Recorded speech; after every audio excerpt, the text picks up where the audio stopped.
Le zone rosse stanno dando i loro risultati positivi, vanno gestiti chiaramente con attenzione perché bisogna contemperare quello che è la libera circolazione dei cittadini rispetto a chi si vuole recare in queste zone invece per aggredire le libertà e i beni dei cittadini. Quindi gestite con l'opportuna attenzione ed equilibrio, così come fino ad oggi è stato fatto, stanno dando dei risultati molto positivi.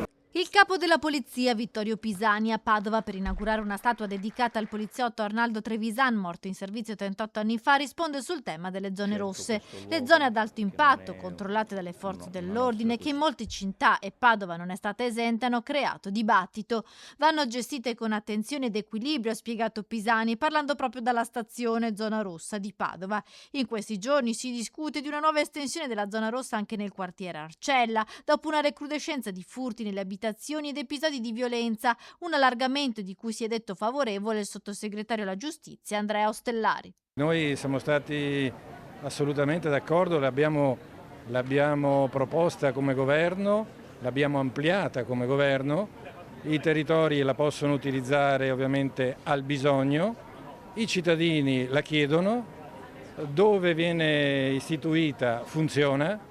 E io credo che invece la domanda la deve fare all'amministrazione di Padova, che l'ha sempre osteggiata.